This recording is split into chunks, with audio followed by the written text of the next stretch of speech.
Bienvenue dans ce nouveau numéro de PlayStation Stories, ce format de documentaire revenant sur la création de jeux et studios de PlayStation.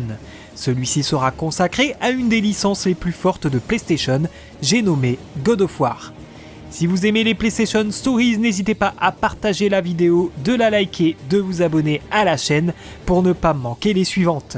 Vous pouvez également retrouver la version podcast sur Spotify. N'oubliez pas de rechercher les 3 indices dans cette vidéo qui vous indiqueront le sujet du prochain PlayStation Stories. Sauriez-vous les trouver ? En attendant, je vous propose un bon retour en arrière à la découverte de l'histoire de God of War.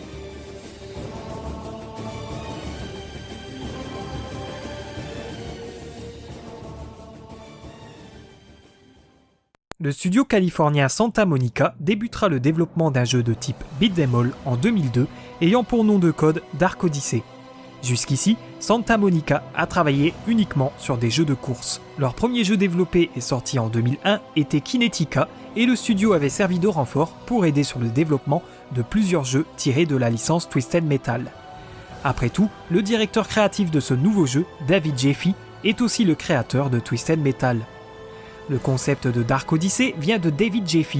C'est en jouant au jeu Onimusha de l'éditeur Capcom qu'il décida d'en faire un jeu similaire en utilisant la mythologie grecque. David Jaffe réussira à obtenir de Sony le droit de créer un jeu avec un budget conséquent tout en ayant un contrôle créatif presque complet. Il souhaitait faire ce jeu par passion et non par peur de ne pas respecter une quelconque règle imposée par un éditeur. Un jeu auquel lui-même voudrait jouer en tant que joueur. L'équipe reprendra donc le moteur de Kinetica pour commencer à développer le jeu. L'objectif de gameplay de ce jeu tient en 4 points. Un profond combat au corps à corps, un fort accent sur l'exploration, une histoire et des cinématiques in-game dans le style de Half-Life, et des puzzles fun et simples, et notamment certains d'entre eux inspirés d'Ico. Le joueur contrôlait alors Dominus, qui partage exactement le même design que Kratos, sauf que ses tatouages sont bleus. Quant à son arme, il s'agissait d'abord d'une épée, car Santa Monica souhaitait s'inspirer à 55% des combats stratégiques de Zelda Majora's Mask, en permettant de verrouiller les ennemis et de changer de cible rapidement. David Jaffe souhaitait améliorer ce système, car il le trouvait raté dans Zelda. Les 45 autres pourcents devaient être inspirés de Devil May Cry pour les phases de combat plus énergiques, plus intenses avec l'épée. Son épée devait être accompagnée d'un bouclier permettant notamment de contenir des attaques magiques puis de les relâcher sur les ennemis. Ce bouclier devait évoluer plus tard dans le jeu pour pouvoir servir également de boomerang. Au départ, le jeu devait se diviser en 2 types de zones. Les zones fermées où une énigme devait être résolue à travers plusieurs salles reliées entre elles. Et enfin, des zones ouvertes plus enclins à l'exploration, à la recherche de collectibles et de quelques puzzles. Plusieurs missions étaient données aux joueurs dans ces zones et les remplir permettait de passer à la zone suivante. Ces zones devaient s'alterner sans aucun chargement. Des aventuriers de l'Arche perdue auraient également grandement inspiré le développement du jeu. D'une part parce que le jeu se voudrait cinématographique avec des séquences où le joueur devrait appuyer sur les bonnes touches au bon moment lors des cinématiques. Les QTE qui seront popularisés grâce à ce jeu. Et d'autre part parce que David Jaffe souhaitait que le joueur se sente comme un enfant regardant ce film. Mais il n'est pas question de mettre le joueur dans la peau d'un aventurier censé le représenter, comme dans The Legend of Zelda par exemple. Le style graphique a fait également l'objet de longs débats durant le développement. David Jaffe était vraiment décidé à développer ce jeu avec un univers sombre, mais les tendances actuelles l'ont fait douter et il songeait en faire un jeu familial et fun. La direction artistique aurait pu se diriger vers ce qui marchait à ce moment-là. Un univers Pixar ou Harry Potter par exemple, et en faire un jeu d'aventure familiale, mais non enfantin comme Nintendo par exemple. Il conservera finalement sa première intuition. Les inspirations pour créer cet univers viendront en grande partie du film Le Choc des Titans et du Heavy Metal Magazine. Avec cette fusion, David Jaffe ajoutera sexe et violence. Finalement, le jeu évoluera vers le jeu que nous connaissons. Plus de phases de plateforme seront développées en s'inspirant de Prince of Persia. L'épée sera remplacée par les lames du chaos et le design de Dominus évoluera vers celui que nous connaissons. Dominus est capable de déchirer les ennemis en deux dans ce jeu d'action aventure beat'em all, faisant la part belle au combo dans des séquences de combat qui feront en sorte que le joueur se sente libre et brutal, laissant libre cours à sa bête intérieure et devenant fou. Affrontant un bestiaire issu de cette mythologie grecque comme des méduses, des cerbères, et en combattant bien sûr des ennemis plus imposants en tant que boss comme l'hydre, un minotaure géant et même le dieu Arès. La liberté du joueur dans les combats se nomme le système macro. Ce dernier peut terminer les ennemis avec des attaques simples, magiques ou en employant un QTE apparaissant au bon moment. L'autre système de combat est appelé système micro. Dans celui-ci, le joueur perd sa liberté et se voit emporté dans une séquence où il doit appuyer sur les bons boutons. Les fameuses séquences QTE dont je vous parlais un peu plus tôt. Celle-ci, bien qu'enlevant la liberté au joueur, permet de renforcer l'aspect cinématographique du jeu. La finalité étant une exécution gore contre les ennemis. Je vous parlais des énigmes inspirées d'Ico et de Prince of Persia. C'est notamment grâce à une implémentation d'énigmes s'étendant sur plusieurs salles, de 3 à 5 salles pour la plus grande. Seulement, si dans Prince of Persia les énigmes sont juste des variations entre elles, celles de God of War sont à chaque fois uniques. Malgré tout, David Jaffe reconnaîtra que Dark Odyssey a été conçu pour être simpliste et aller de l'avant. Le jeu n'est ni innovant ni unique et c'est intentionnel. C'est autour de ces concepts que sera établie l'histoire. Bien sûr, d'autres concepts seront abandonnés durant ce développement. C'est à Captain Kuba que nous devons ces informations qu'il a obtenues de David Jaffe. Le lien vers sa vidéo se trouve dans la description. Je vais traduire pour vous ces concepts abandonnés. Tout d'abord, un mini-jeu sexuel avec la fille d'un roi était prévu. Celui-ci aurait impacté l'histoire plusieurs heures après en donnant un fils à Kratos. Un fils que Kratos aurait recroisé durant l'histoire et qui serait lui aussi guidé par la vengeance. Il devait certainement être prévu en tant que boss optionnel. Finalement, l'équipe de développement optera pour le mini-jeu sexuel que nous connaissons et qui ne donnera aux joueurs qu'une pluie d'orbes d'expérience. Rendons-nous du côté des armes à présent. L'arme principale de Kratos devait être au départ une simple épée. L'arme secondaire quant à elle devait être à l'origine une Morgenstern. Il était prévu que le joueur puisse diriger librement les mouvements de cette arme avec le joystick droit en maintenant les touches carré et triangle. Une autre arme a été abandonnée et il s'agit de l'arc. Il devait servir au combat bien sûr, mais également d'outil pour traverser les précipices ou de grimper des structures grâce à une corde reliée aux flèches. Cette corde permettait également d'attirer les ennemis vers soi. Une autre fonctionnalité devait permettre de chauffer les ennemis entre eux grâce à une flèche de Cupidon. Par exemple, vous tirez une flèche de Cupidon sur un ennemi et une seconde sur un autre ennemi. Le résultat serait que le premier ennemi deviendrait obsédé du second au point de se terminer en combat entre eux. Bref, des tas de flèches différentes semblaient être prévues, comme des flèches de feu. Un autre concept abandonné est celui de l'œil de Gorgone. Vous n'êtes pas sans savoir que le jeu vous permet de rechercher des yeux de Gorgone disséminés à travers les niveaux. Si vous en trouviez 6, vous receviez un bonus de santé. Eh bien sachez qu'au départ, il était prévu que le joueur acquiert un vrai œil de Gorgone s'il en trouvait un. L'œil de Gorgone aurait pu être lancé au ciel et le joueur pouvait avoir un point de vue assez déformé de la zone pour voir où étaient placés les ennemis. Avoir une vue d'ensemble des puzzles, un atout très utile pour les zones d'infiltration prévues au départ.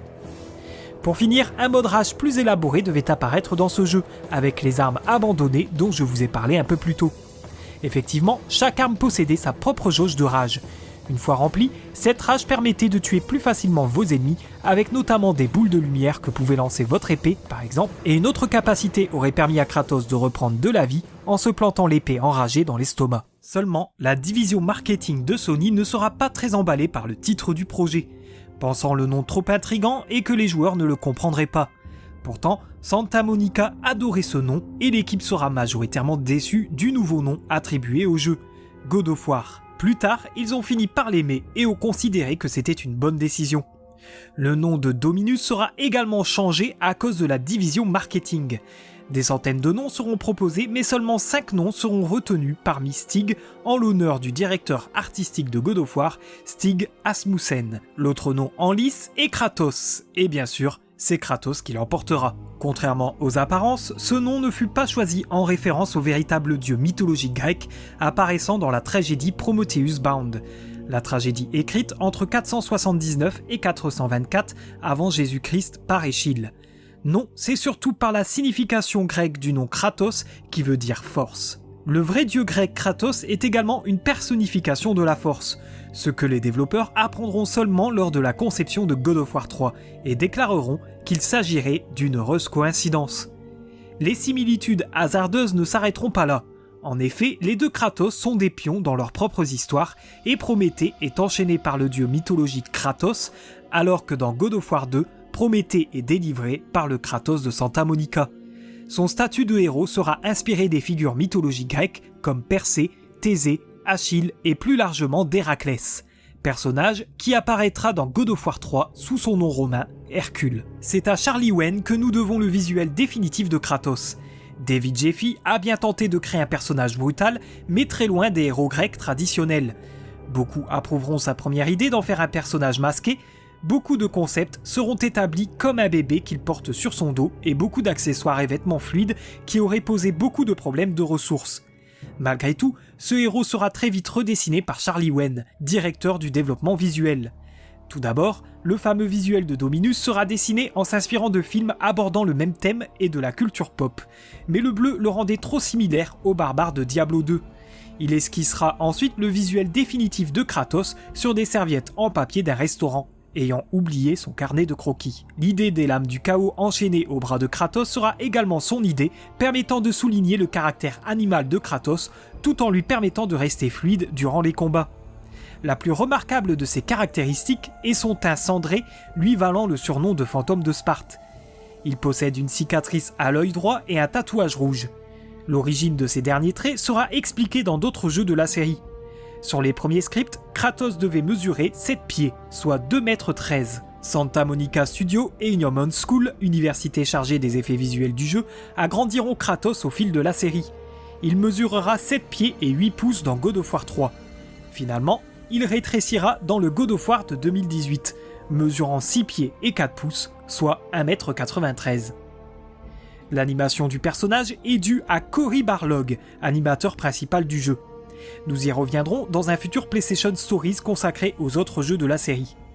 L'interprétation de Kratos, quant à elle, nous la devons à Brendan Mollel pour la motion capture et à Terence C. Carson pour la voix, connu pour ses interprétations de Mace Windu sur les différents médias Star Wars. En France, c'est le comédien de doublage Eric Peter qui donnera sa voix à Kratos. Il a notamment doublé Lord Richard Croft dans le reboot cinématographique de Tomb Raider et même le Dr Robotnik dans la série d'animation Sonic le Rebelle. Au niveau du système de jeu, je vous ai évoqué les lames du chaos qui permettaient aux joueurs d'enchaîner différents combos grâce à différentes combinaisons de touches que le joueur pourra débloquer en les améliorant. Pour les améliorer, Kratos doit ramasser des orbes d'expérience symbolisées par la couleur rouge. Ces orbes se manifestent en brisant certains éléments du décor, en tuant les ennemis ou bien en les trouvant dans des coffres. D'autres orbes sont présentes, les vertes pour la santé et les bleues pour la magie. La jauge de magie sert à utiliser les différents pouvoirs que Kratos récoltera tout au long du jeu. La rage de Poséidon pour libérer une puissance divine affaiblissant l'ennemi, la fureur de Zeus pour envoyer des éclairs à distance, le regard de Méduse pour pétrifier les ennemis et l'âme des damnés qui se matérialise par des esprits tourmentants et attaquant les ennemis. Ceux-ci sont également améliorables grâce aux orbes d'expérience. Son arme secondaire sera la lame d'Artémis, qui offre des options de combat alternatives. Bien sûr, des collectibles seront présents comme les yeux de Gorgone, dont je vous ai parlé un peu plus tôt, et les plumes de Phénix, augmentant respectivement les jauges de santé et de magie de Kratos. Kratos sera aussi capable de nager sous l'eau grâce au trident de Poséidon, lui permettant de respirer indéfiniment. Un dernier pouvoir étant prévu mais abandonné, les ailes d'Icare qui permettaient à Kratos de voler dans les niveaux. Le jeu sera dévoilé pour la première fois au SCEA de Santa Monica Gamers Day 2004. Lors de l'E3 2004, Santa Monica avouera à GameSpot que le jeu final contiendrait 15 à 25 attaques différentes et qu'ils étaient au courant des problèmes de caméra que les joueurs rencontraient sur la démo du salon et qu'ils se serviraient de toutes les données récoltées à partir des parties jouées pour résoudre ce problème. David Jaffe dira également que si le système cinématographique de God of War pouvait ne pas plaire à certains, cette vision restera inchangée. Une démo sortira le 1er janvier 2005 et se nommera God of War The Hydra Battle. Elle permet d'affronter différents adversaires avant de se terminer sur une partie du combat contre l'Hydre. Mais pour que le jeu soit le plus cinématographique possible, il lui faut une bande-son digne de ce nom. Ils seront 7 à composer la bande originale. Gerard Kendrick Marino, alias Gerard Marine, fera le plus gros de la bande-son, dont le thème principal iconique de la saga que voici.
Il n'avait jamais travaillé sur une bande-son de jeu vidéo avant God of War, mais il avait participé notamment en tant qu'additional crew sur Matrix Reloaded. Les autres compositeurs sont Ron Fish, qui composera plus tard les 2 premiers Batman Arkham, Winifred Phillips, pour qui God of War est un premier projet, Mike Regan, qui a composé quelques jeux Twisted Metal, Chris Velasco, Winnie Waldron et enfin Marcelo De Francisci complètent cette équipe de compositeurs. Une bande-son qui sera majoritairement saluée par la presse à l'époque, cette dernière possédant un grand nombre de thèmes orchestraux utilisant avec créativité des instruments ethniques et anciens. God of War est donc sorti le 22 mars 2005 aux États-Unis, le 8 juillet 2005 en Europe et le 17 novembre 2005 au Japon. Comme pour chacune de mes vidéos, voici un petit récapitulatif de l'histoire. Si vous ne souhaitez pas être spoilé, n'hésitez pas à sauter ce chapitre grâce au chapitrage vidéo et vous rendre directement dans la section réception et vente. L'histoire de God of War se déroule dans une version alternative de la Grèce antique, peuplée de dieux olympiens, de titans et d'autres êtres mythologiques grecs. Kratos visitera des versions fictives d'endroits réels comme la mer Égée et Athènes, alors que d'autres lieux seront totalement fictifs comme le désert des âmes perdues ou le temple de Pandore. L'histoire est entrecoupée de flashbacks donnant des révélations sur le passé et les motivations de Kratos. Pour des besoins narratifs de cette vidéo, tout vous sera raconté dans l'ordre chronologique. Kratos est un guerrier capitaine d'une armée spartiate. Il sert les dieux de l'Olympe et mène de nombreuses batailles vers la victoire depuis des années. Mais Kratos sera vaincu face à un roi barbare. Face à la mort, Kratos fera appel à Arès, le dieu de la guerre. Il promet alors de le servir si ce dernier le sauvait, lui et ses hommes, et leur donnait le pouvoir de détruire leurs ennemis. Arès acceptera ce marché, il enchaînera les lames du chaos dans la chair des bras de Kratos. Cette paire de lames, forgée dans les terres du Tartare, permet à Kratos de décapiter le roi barbare. À la suite de cet événement, Kratos fera la guerre à la demande d'Arès, et notamment dans un village peuplé d'adorateurs d'Athéna. Toutefois, Kratos tuera sa femme et sa fille accidentellement, alors sous l'emprise d'un sort d'Arès. Celles-ci furent placées dans le village par Arès, pensant qu'une fois débarrassé de sa famille, plus rien ne retiendrait Kratos et en ferait un guerrier parfait. Mais au lieu de cela, Kratos renoncera à sa promesse de servir Arès et partira plutôt en quête de vengeance contre le dieu de la guerre. L'oracle de ce village maudira Kratos en liant les cendres de sa famille décédée sur sa peau. Kratos devient alors blanc cendré et aura désormais comme surnom Fantôme de Sparte. Il sera régulièrement victime de visions de ses crimes et jurera servir les autres dieux dans l'espoir qu'ils puissent faire cesser ses cauchemars. Lorsque le jeu commence réellement, Kratos sert les dieux depuis 10 ans. Sur la demande de Poséidon, il tue l'hydre mais Kratos en a assez. Les visions ne cessent pas et il convoque alors Athéna. Cette dernière lui demandera un dernier service, tuer Arès, le dieu de la guerre, afin que les dieux puissent lui pardonner ses crimes commis contre sa famille. Arès est actuellement en guerre contre sa sœur Athéna et attaque la ville d'Athènes. Kratos est choisi par Athéna car Zeus a interdit l'intervention divine dans cette guerre. Kratos sera alors guidé par Athéna à travers la ville d'Athènes, déchirée par la guerre. Il rencontrera un étrange fossoyeur lui demandant de poursuivre sa tâche. Puis il atteindra l'oracle d'Athènes qui lui révélera que pour vaincre Arès, Kratos aurait besoin de la boîte de Pandore, le seul artefact mythique capable de lui donner le pouvoir de tuer un dieu. Il trouvera le désert des âmes perdues et Athéna lui apprendra que la boîte de Pandore se trouve au temple de Pandore, un temple enchaîné sur le dos du titan Cronos. Ce dernier est condamné à errer dans ce désert suite à ses actions dans la Grande Guerre. Kratos réussira à le convoquer, puis mettra 3 jours pour grimper vers l'entrée du temple. C'est dans ce temple que Kratos affrontera bon nombre de pièges mortels et de monstres avant de trouver la boîte de Pandore. Arès prendra alors conscience de la réussite de Kratos. Il s'empare d'un pilier à Athènes et le lancera à travers la Grèce et ce dernier transpercera Kratos, le tuant et récupérant la boîte de Pandore que lui rapporteront les harpies. Kratos tombe alors dans les enfers et les traversera avant d'en sortir grâce au mystérieux fossoyeur qui lui révélera qu'Athéna n'est pas la seule divinité qui veille sur lui. Kratos récupère alors la boîte de Pandore et l'ouvre afin de devenir divin et affronte Arès dans une bataille acharnée. Arès réussira à confisquer les armes de Kratos et l'attaquera mentalement en lui faisant revivre la mort de sa famille. Mais cela ne suffira pas, Kratos survivra et tuera Arès avec la lame des dieux, une épée géante qui servait de pont ornemental à Athènes.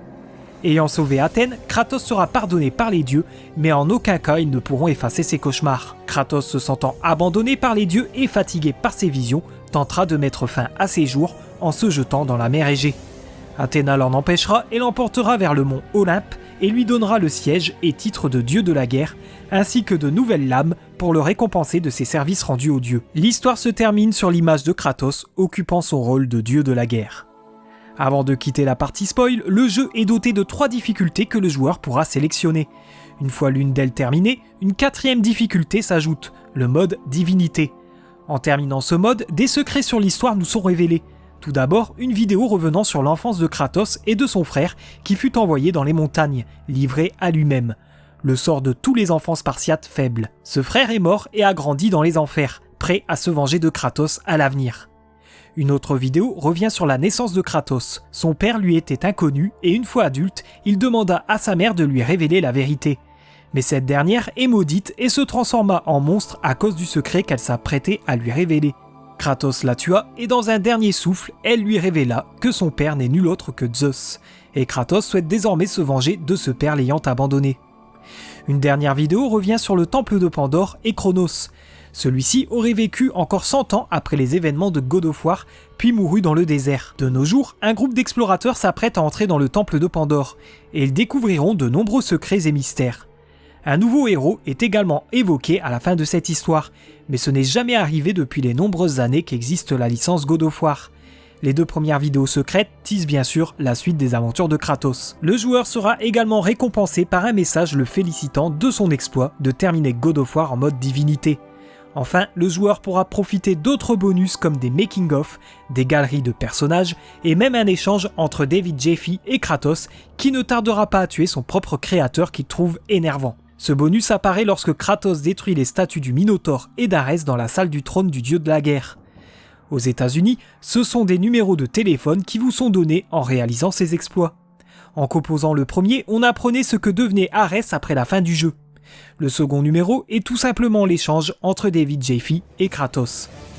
Un mode de jeu supplémentaire est caché dans la section trésor, le mode défi des dieux, qui propose aux joueurs de réaliser 10 défis tels que tuer tous les ennemis dans le temps imparti sans se faire toucher ou détruire tous les pots dans le temps imparti. Les récompenses seront des tenues pour Kratos en lançant une nouvelle partie.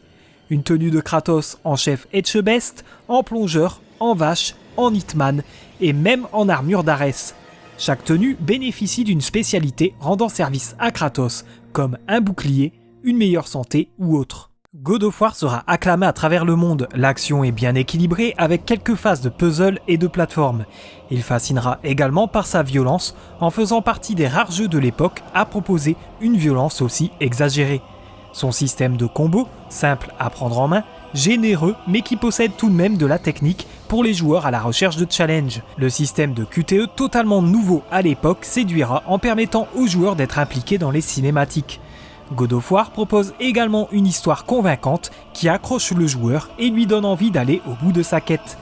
Graphiquement, il était vraiment très réussi, profitant de petits détails très plaisants mais cela nuisait à la fluidité du jeu, la PS2 montrant déjà ses limitations techniques. Enfin, un défaut de taille revenait souvent lors des critiques, la caméra. Même s'il n'y avait aucun souci pour suivre Kratos, celle-ci pouvait par moments être placée de sorte que des ennemis puissent vous attaquer en dehors de l'écran. Au niveau des ventes, son parcours le classera 6e jeu le plus vendu de 2005 à la fin du mois de juillet 2005. En juillet 2006, il atteindra le cap symbolique du million d'exemplaires vendus. Il rapportera 43 millions de dollars rien qu'aux États-Unis. Il sera classé comme le 50e jeu le plus vendu de la génération PS2 Xbox GameCube en juillet 2006. Les derniers chiffres de vente de God of War ont été donnés en juin 2012 avec 4,6 millions d'exemplaires vendus. Face à ce succès, God of War et David Jaffe remporteront plusieurs prix. Par exemple, au Spike Video Game Awards 2005, ils gagneront les prix de meilleur jeu d'action et meilleur designer de l'année. En 2009, IGN nommera God of War 7e meilleur jeu PS2 de tous les temps et en novembre 2012, c'est le magazine Complex qui le classera 11e meilleur jeu PS2 de tous les temps. Mais l'exploitation du premier God of War ne s'arrêtera pas là. En effet, le jeu s'est vu adapté en roman par Matthew Stover et Robert E. Vardeman, publié le 25 mai 2010. Une novélisation qui ajoute beaucoup de détails à l'histoire principale et ne fait pas que suivre l'action du jeu. Vardeman expliquera qu'il a saisi l'occasion de travailler sur le roman God of War car il était intéressé par la mythologie grecque depuis qu'il avait lu un livre écrit en 1931 sur le sujet. La mythologie représentée sera celle traditionnelle, popularisée par l'écrivaine Edith Hamilton. Le roman sera nominé pour le prix Scribe de l'Association internationale des écrivains en tant que roman le mieux adapté de 2010. L'histoire sera plus approfondie et apportera quelques éléments supplémentaires comme la façon dont Athéna avait manipulé les autres dieux à l'exception de Zeus pour que Kratos puisse tuer Arès. Zeus, apprenant les plans d'Athéna, aidera Kratos avec sa magie et en se faisant passer pour un fossoyeur. Il souhaite que Kratos accède au siège du dieu de la guerre en tuant Arès. Poséidon, quant à lui, soutiendra Kratos car l'hydre se trouvait dans son domaine. Artémis viendra en aide à Kratos afin d'empêcher les destructions futures de la nature sauvage et sa faune par Arès. Aphrodite sera trompée par Athéna qui lui fera croire que Méduse complote contre elle. Hadès sera cependant absent du roman et Kratos ne gagnera pas sa magie. Les lames du chaos n'ont pas les mêmes origines car elles sont forgées par Héphaïstos et Kratos ne recevra pas les lames d'Athéna à la fin de l'histoire. Un autre ajout est celui du dieu Hermès qui informera Athéna du suicide de Kratos. De nouveaux personnages seront introduits comme Kus, le premier officier du navire de Kratos et les 2 serviteurs de Méduse, Djur et un aveugle. Les jumelles rencontrées dans le mini-jeu sexuel se révéleront être les filles d'Aphrodite nommées Zora et Lola. Certaines incohérences seront expliquées comme l'hydre déjà tué par Hercule dans les grandes lignes.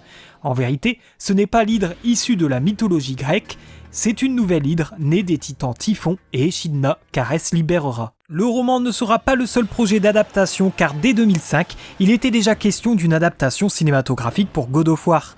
C'est David Self, scénariste de nombreux films comme Les Sentiers de la Perdition, qui écrira un scénario pour ce film et cherchera un réalisateur. Universal Studios s'était engagé à faire le film, mais n'ayant aucune nouvelle du projet, David Jeffy exprimera ses doutes quant à la réalisation de celui-ci. Il faudra attendre septembre 2008 pour apprendre que Brett Ratner souhaitait réaliser le film. Ce dernier a notamment réalisé la saga de films Rush Hour. Seulement, en février 2009, il annoncera quitter le projet pour s'engager dans la réalisation du cast de Central Park. Daniel Craig recevra le scénario du film et se verra proposer le rôle de Kratos, mais il le refusera. En mars 2010, Santa Monica déclarera n'avoir aucun contrôle créatif sur le projet. C'est en juillet 2012 que le projet avancera un peu plus avec les scénaristes Patrick Melton et Marcus Dunstan, qui ont notamment écrit le film Pacific Rim et quelques volets de la saga Saw, qui réécriront le scénario du film God of War. Ce dernier étant désormais vieillot suite à la sortie de films du même genre entre-temps, comme Le Choc des Titans et sa suite La Colère des Titans. Il souhaite notamment humaniser un peu plus le personnage de Kratos. Le film aurait débuté alors que Kratos serait toujours mortel, vivant avec sa famille. Le massacre de sa famille serait survenu 30 minutes après le début du film, afin que les spectateurs puissent le comprendre au moment où il deviendrait le fantôme de Sparte. De grands projets étaient également planifiés pour Arès qui devait être un antagoniste plus proactif au-delà de son raid d'Athènes. Une nouvelle modification du scénario sera faite en novembre 2012. Sony souhaitait en effet que les scénaristes soient plus audacieux dans leur script, en s'éloignant des autres films du genre. Il sera également confirmé que Charles Roven et Alex Gartner, producteurs du film Uncharted, produiraient le film via Atlas Entertainment avec un budget de 150 millions de dollars. Seulement, le projet n'avancera plus. L'auteur principal des jeux God of War déclarera que le principal souci de cette adaptation cinématographique serait que Kratos serait différent des jeux et que les joueurs auraient en tête un Kratos qui ne parle pratiquement pas alors que le film lui donnerait beaucoup de lignes de dialogue et un acteur différent. Ce n'est qu'avec la sortie du God of War de 2018 que de nouvelles rumeurs d'une adaptation circuleront sur la toile. En mai 2021, il sera confirmé que rien n'est prévu de ce côté, mais depuis mai 2022, une série God of War pour la plateforme Amazon Prime Video sera confirmée. Mais cette officialisation n'indique pas s'il s'agira d'une adaptation des jeux originaux, basés sur la mythologie grecque, ou bien sur la mythologie nordique des derniers jeux. Il est temps pour moi de refermer ce numéro de PlayStation Stories consacré aux nouveaux dieux de la guerre. Merci de l'avoir regardé jusqu'au bout, on se retrouve bientôt pour un nouveau numéro, donc n'hésitez pas à vous abonner et à activer la cloche pour ne pas manquer les suivants, et de liker si la vidéo vous a plu. A très vite.